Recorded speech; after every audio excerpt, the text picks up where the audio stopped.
وقل رب أدخلني مدخل صدق وأخرجني مخرج صدق واجعل لي من لدنك سلطانا نصيرا. Chers frères et sœurs, aujourd'hui nous allons terminer le commentaire de ce fameux hadith rapporté par l'imam Ahmed et dans lequel le prophète sallallahu alayhi wa sallam a dit: garantissez-moi 6 choses de votre part et je vous garantis le paradis. Soyez véridiques lorsque vous parlez, remboursez ou bien respectez vos engagements lorsque vous vous engagez, remboursez ou bien remettez le dépôt à celui qui vous l'a confié, ou soyez à la hauteur de la confiance qu'on a placée en vous. Et ensuite il a cité les 3 dernières: retenez vos sexes pour ne pas commettre ce qui est interdit, baissez vos regards, et à la fin il a dit: et retenez vos mains, abstenez-vous de commettre du mal à autrui. Et c'est avec cette 6e condition que nous terminons le commentaire de ce grand hadith qui, si l'un de nous respecte les 6 conditions que le prophète sallallahu alayhi wa sallam a citées, le paradis lui sera garanti par la promesse du prophète sallallahu alayhi wa sallam. Comme vous le savez, les adorations de l'islam se divisent en 2 parties. Il y a des adorations d'actes et des adorations d'abstention. Et on est rétribué par Allah tabaraka wa ta'ala qu'on accomplit une bonne œuvre ou bien qu'on se restreint ou qu'on s'abstient de commettre du tort. Parce que lorsque le musulman se restreint de commettre le mal envers autrui, c'est quelque part, c'est qu'il a préservé la communauté dans laquelle il vit et la société dans laquelle il évolue, il l'a préservé de son mal, de son propre mal. Et si chaque musulman travaille de la sorte, et s'abstient de commettre le mal aux autres de la sorte, forcément l'image de l'islam ne sera que grandie et la société ne vivra que dans la sécurité et Allah Azza wa Jalla sera encore plus respecté. Omar ibn Abdul Aziz rahimahullah disait: nous avons croisé et nous avons rencontré du salaf parmi les compagnons et les successeurs, nous les avons rencontrés et ils considéraient que l'adoration ou que les adorations ne se limitaient pas à la prière ou au jeûne, mais il considérait que la vraie adoration, c'est le fait de s'abstenir de commettre une nuisance à autrui, de faire du mal à autrui. Et le prophète sallallahu alayhi wa sallam disait à juste titre: le musulman est celui dont les gens sont à l'abri du mal de sa langue et de sa main. Pourquoi il a cité la langue et la main? Parce que ce sont les 2 moyens qu'utilisent majoritairement les êtres humains pour répandre le mal sur terre. La langue, on le sait très bien, lorsque le prophète sallallahu alayhi wa sallam a dit à Mu'adh ibn Jabal: retiens celle-ci, retiens ta langue, et il lui a dit: est-ce qu'on va être jugé sur la langue? Et à Rasulallah, il lui a dit: que ta mère te perde, ya Mu'adh, mais ne sais-tu pas que la majorité de ceux qui vont être accroupis dans l'enfer le jour du jugement, c'est à cause de leur langue, à cause de ce qu'ils avaient dit, le fait de calomnier les gens, le fait de proférer des mensonges sur les gens, le fait de répandre la médisance entre les gens, le fait de mentir sur les gens. Tout ceci, bien entendu, c'est un mal de la langue et qui peut ravager toute une société. Donc le musulman se doit de préserver les gens de sa langue et de sa main. Et nous savons aussi que c'est avec la main qu'on commet aussi énormément de péchés, énormément de nuisances, et encore plus aujourd'hui à notre époque où il suffit d'écrire un message ou un commentaire sous un nom anonyme ou là une identité anonyme pour provoquer une grande nuisance contre les gens. On répand les mensonges sur les réseaux sociaux, on insulte sur les réseaux sociaux. Donc parce qu'on se croit protégé et que personne ne nous voit, donc on n'a aucune limite et on ne s'abstient pas. Et on oublie qu'il y a Allah Azza wa Jal qui nous surveille et que Allah Azza wa Jal a vu qui a écrit. Il n'y a pas d'anonyme auprès d'Allah Azza wa Jal concernant ceux qui font du mal. Allah Azza wa Jal sait très bien ce que nous faisons nuit et jour, en cachette ou d'une manière publique. et Allah Azza wa Jal jugera en conséquence. Donc le musulman se doit de s'abstenir de commettre des nuisances à autrui, à ses voisins, à ses proches parents, à ses collègues de travail, à toute personne avec laquelle il doit entrer en une relation sociale afin d'instaurer une paix dans la société dans laquelle il vit. Chers frères et sœurs, Allah Tabaraka wa Ta'ala dit dans le Saint-Coran ce qui signifie « Et ceux qui offensent les croyants et les croyantes sans qu'ils l'aient mérité se chargent d'une calomnie et d'un péché évident. » Ils se chargent d'une calomnie et d'un péché évident. Et le Coran nous montre aussi que tu peux faire du bien. Et Allah Azza wa Jalla t'inscrit ce bien, les anges t'inscrivent ce bien dans ton livre des hasanat. Mais si plus tard, ceux à qui tu as fait ce bien-là, tu commences à nuire à lui, soit en lui rappelant le bien que tu lui as fait, n'as-tu pas vu que c'est grâce à moi que tu as eu ceci, si c'était pas moi, tu serais ceci, tu serais cela, ou tu parles de lui, ou tu le calomnies, ou des choses comme ça, ta sadaqa, elle est effacée de ton livre. Tubtal, Allah Azza wa Jalla donc l'enlève de ton livre. Et Allah Azza wa Jalla dit à ce propos, ô les croyants, n'annulez pas vos aumônes par un rappel ou un tort. Vous commettez du tort à celui à qui vous avez donné l'aumône, donc votre aumône, elle va être considérée comme nulle et invalide. Le fait de nuire aux musulmans est quelque chose qui attire la malédiction d'Allah Azza wa Jal et la colère de Allah Tabaraka wa Ta'ala, au point que le prophète sallallahu alayhi wa sallam, une fois, il est monté sur le minbar. C'était pas un prêche du vendredi, il est monté sur le minbar, c'était pas une occasion d'un prêche, et il s'est adressé aux musulmans en leur disant Ya ma'shara man aslama bilisanihi wa lam yufdil imanu ila qalbi. Oh vous qui êtes musulmans avec la langue mais dont la foi n'a pas pénétré les cœurs. Et là, c'est une critique très profonde. Lorsque le prophète sallallahu alayhi wa sallam s'adresse aux musulmans comme ça, et il leur dit, oh vous qui êtes musulmans avec la langue, mais dont la foi n'a pas pénétré dans les cœurs, ça veut dire qu'il ne suffit pas de dire musulman pour l'être. Il y a le fait d'être musulman dans l'apparence, et il y a le fait d'avoir la foi de l'islam qui a pénétré le cœur et qui a changé ton tempérament, qui a changé tes attitudes, qui a changé ton comportement, qui a amélioré ta morale et ton éthique. Ensuite, le prophète sallallahu alayhi wa sallam a dit, ne causez pas, dans la même parole, ne causez pas du tort aux musulmans, ne les injuriez pas et ne cherchez pas à dévoiler leurs péchés ou leurs défauts. Parfois, on se donne du plaisir à aller dévoiler les défauts des autres ou le mal qu'ils ont fait, alors que c'est quelque chose que Allah Azza wa Jalla a caché. Donc, ne les injuriez pas, ne cherchez pas à dévoiler leurs péchés ou leurs défauts, car certes, celui qui cherche à dévoiler les défauts de son frère musulman, Allah va chercher à dévoiler ses propres défauts, ses défauts. Et or, si Allah cherche à dévoiler une personne, il finira par l'humilier jusqu'au sein de son foyer.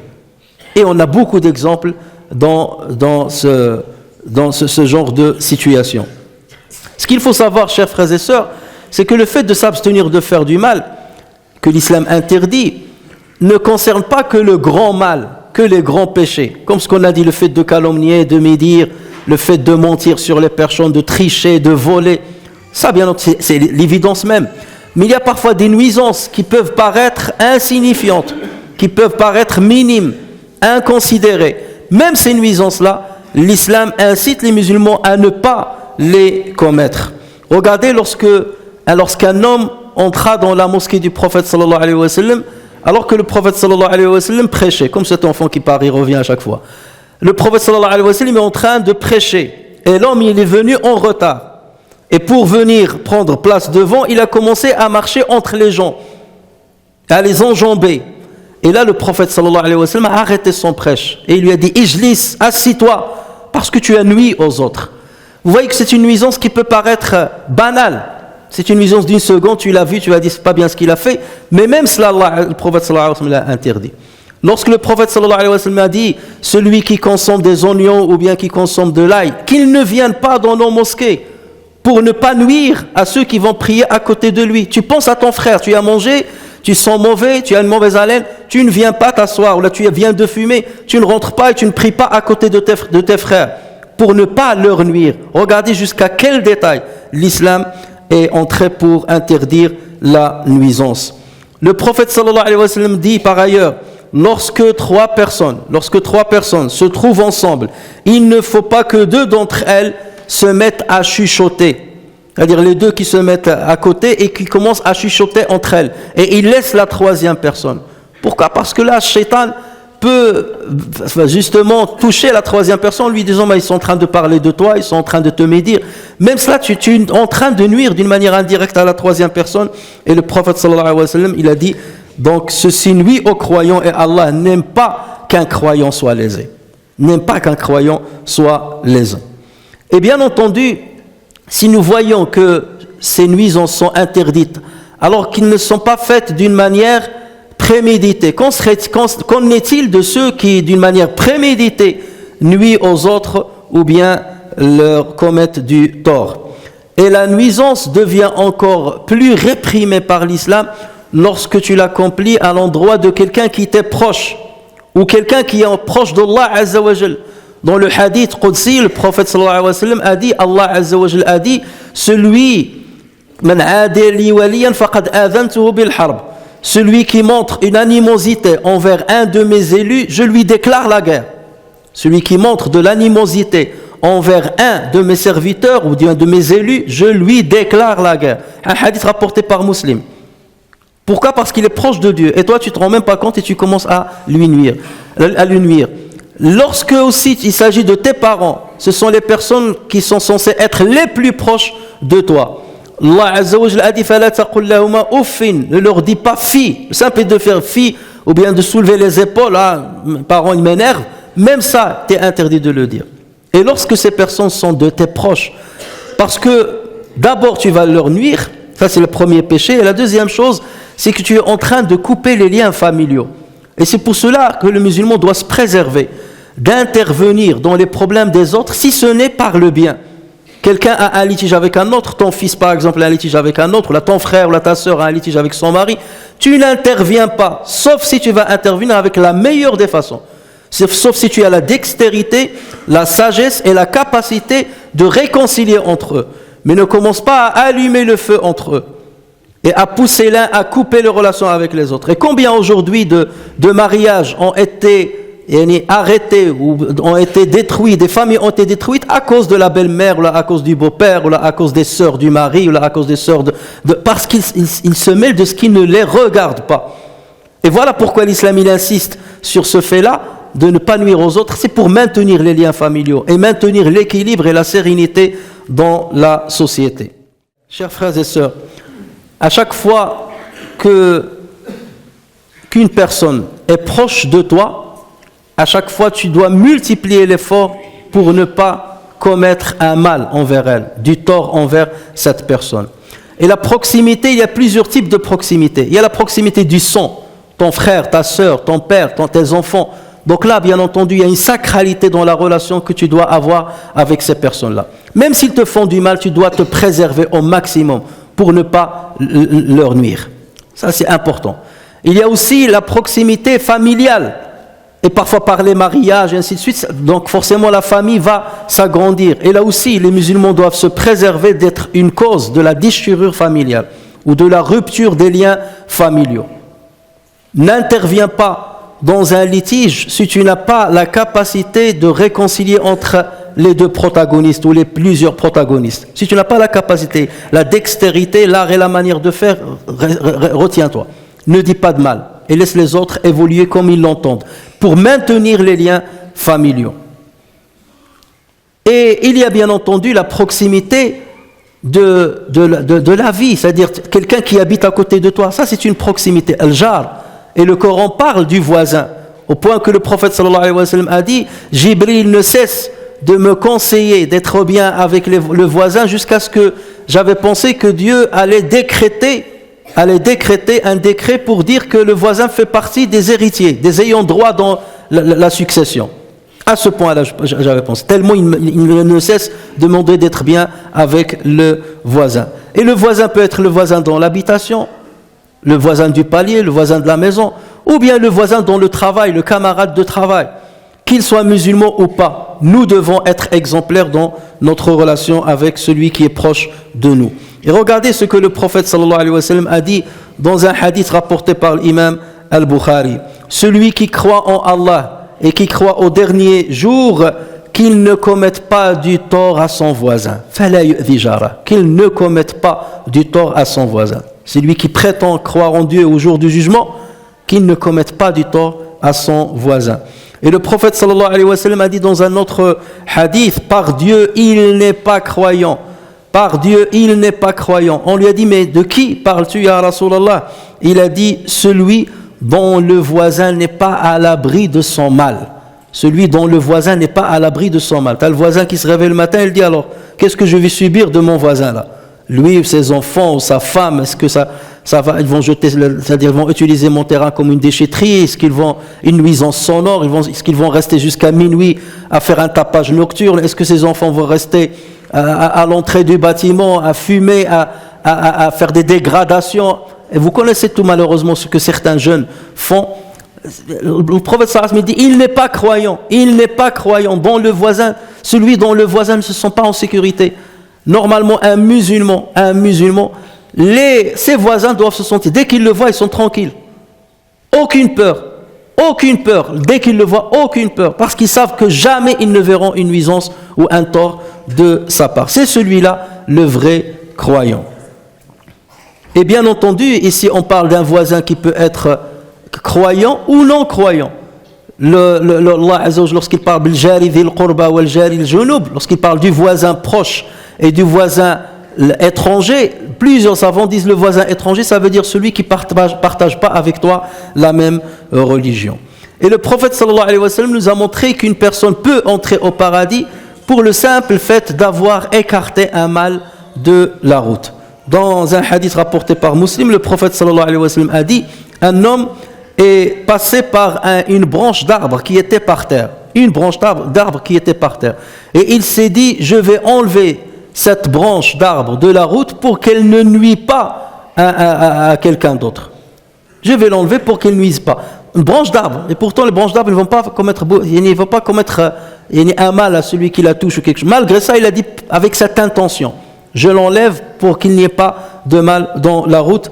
Le prophète sallallahu alayhi wa sallam a dit فَأُدْخِلَ الْجَنَّةِ. On l'a fait entrer au paradis par ce geste-là et par cette bonne intention. Alors imaginez celui qui met la branche d'arbre dans la route des gens, celui qui met ce qui causera du tort aux autres dans la route. Comment va-t-il être? Yahya ibn Mu'adh al-Razi rahimahullah dit une belle maxime. Il dit que le croyant gagne de toi au moins ces trois choses. Qu'un croyant gagne de toi ne serait-ce que ces trois petites choses. Si tu ne l'aides pas, ne le nuis pas. Si tu ne peux pas lui apporter une aide, au moins ne lui cause pas du tort. Si tu n'arrives pas à l'aider, ne lui cause pas du tort. Si tu ne le rends pas heureux, ne sois pas une cause de son malheur. Si tu ne peux pas le rendre heureux, ne sois pas une cause de son malheur. Et si tu ne lui fais pas des éloges, ne le critique pas. Il soit neutre. Voilà. C'est le minimum, que tu sois neutre. Tu ne fais ni bien ni mal, mais au moins tu es à l'abri. Mais bien entendu, le mieux, c'est de l'aider. Le mieux, c'est de rentrer la joie dans son cœur. Et le mieux, c'est de faire des éloges sur lui. Et comme je dis, ce qu'on dit sur le musulman, on le dit aussi sur le non-musulman. Cette abstention de faire le mal contre un musulman, on doit l'observer même contre un non-musulman. Parce que l'islam nous a appris qu'il y a une liberté de croyance. N'importe qui a le droit de croire en ce qu'il veut. Et l'islam le laisse croire en ce qu'il veut. Allah n'aime pas qu'il soit aimé sous contrainte, ou qu'on croit en lui sous contrainte, ou qu'on l'adore sous contrainte. La ikraha fi ddin. Allah Azza wa Jalla dit au prophète sallallahu alayhi wa sallam وَلَوْ شَاءَ اللَّهُ لَآمَنَ مَنْ فِي الْأَرْضِ كُلُّهُمْ جَمِيعًا. Si Dieu le voulait, tous ceux qui sont sur cette terre seraient des croyants. أَفَأَنْتَ تُكْرِهُ النَّاسَ حَتَّى يَكُونُوا مُؤْمِنِينَ. Est-ce toi qui vas contraindre les gens jusqu'à ce qu'ils deviennent croyants? Ça ne t'appartient pas de faire ça. Et les concernant ceux qui ne partagent pas avec toi la même religion, Dieu dit, et s'ils discutent avec toi, alors dis, c'est Allah qui connaît mieux ce que vous faites. Allah jugera entre vous au jour de la résurrection ce en quoi vous divergez. Toi, ton rôle, c'est d'être bien avec les gens. Lui, il ne croit pas en Dieu, c'est son problème avec Dieu. Et Dieu réglera ce problème entre lui et lui le jour du jugement. Et tous les versets coraniques vont dans ce sens. Jamais vous ne trouvez un verset, jamais vous ne trouvez un hadith authentique qui vous dira allez commettre du tort à quelqu'un parce qu'il ne croit pas en Dieu. Jamais. Jamais. Même les guerres qui ont existé contre les non-musulmans, c'était parce qu'ils ont commis du tort, parce qu'ils ont attaqué les musulmans, parce qu'ils les ont expulsés de leur demeure, parce qu'ils ont fait ceci ou cela.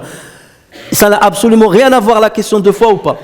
Et l'islam même, il enjoint les musulmans à combattre des musulmans s'ils commettent du tort. Si deux groupes de musulmans s'entretuent entre eux, réconciliez entre eux. Si l'une commet du tort vis-à-vis de l'autre, alors combattez celle qui a commis du tort. Jusqu'à ce qu'il revienne à Dieu. Donc jamais le combat, jamais n'a été fait contre un innocent qui t'a rien fait. Jamais. Et jamais l'islam, encore moins demandé à faire le combat contre quelqu'un qui n'a pas voulu croire en Dieu. Ça n'a jamais été une cause de combat en islam. Et ces principes-là, lorsqu'on en parle, on ne le dit pas, ces slogans-là, ce ne sont pas des simples slogans qu'on dit pour montrer notre bonne foi, ou la part peur on le dit, ou la part... Non, c'est quelque chose qui est enraciné dans notre cœur. C'est notre foi. De se comporter avec justice envers les autres. Allah Azza wa Jalla dit à ce propos لا ينهاكم الله عن الذين لم يقاتلوكم في الدين ولم يخرجوكم من دياركم أن تبروهم وتقسطوا إليهم. Dieu ne vous interdit pas d'être bienfaiteur, bienfaisant et équitable avec ceux qui ne vous ont pas combattu dans la religion et qui ne vous ont pas expulsé de vos demeures. Ils ne vous ont pas combattu pour votre religion, ils ne vous ont pas expulsé de votre demeure, donc Dieu ne vous interdit pas d'être bienfaisant et équitable. Inna Allah yuhibbul muqsitin. Dieu aime les gens qui sont équitables. Ça, c'est un principe fondamental de notre religion. On le croit, ce n'est pas un simple slogan, et ni pour dire nous sommes... Non, c'est un principe fondamental de notre religion, et ceci à toute échelle. Et ça commence par le bon voisinage. Ça commence par le comportement avec ton camarade de classe, avec le camarade du travail, avec ton employeur. Là où tu es, en tant que musulman, tu dois répandre de la sérénité et de la paix autour de toi. De sorte que ceux qui ne croient pas en Dieu, ou là qui ne sont pas musulmans, ils finissent par dire le musulman c'est quelqu'un de serein, le musulman c'est quelqu'un envers qui je me sens en sécurité. Et nous devons tous œuvrer pour parvenir à cet objectif. Parce que l'islam nous enjoint à arriver à cet objectif. Et ça nous permettra justement d'innocenter l'islam de tout ce qu'on essaie de lui coller comme préjugés, comme faux préjugés. Et ça ne tient qu'à nous justement d'être les meilleurs ambassadeurs de cette grande religion. Garantissez-moi 6 choses de votre part et je vous garantis le paradis, dit le prophète sallallahu alayhi wa sallam. Soyez véridiques lorsque vous parlez. Respectez vos engagements lorsque vous vous engagez. Rendez le dépôt ou bien soyez à la hauteur de la confiance qu'on a placée en vous. Préservez votre sexe de tout ce qui est interdit. Baissez de vos regards et abstenez-vous de commettre du tort à autrui. Si nous garantissons ces 6 conditions, le prophète sallallahu alayhi wa sallam et Dieu nous garantit le paradis. Nous garantit le paradis. Donc, cette transaction, on connaît ces termes, on connaît ces alinéas. Et il ne tient qu'à nous maintenant d'être à la hauteur de cette grande religion, à la hauteur de des paroles du prophète sallallahu alayhi wa sallam, à la hauteur des paroles de Allah tabaraka wa ta'ala.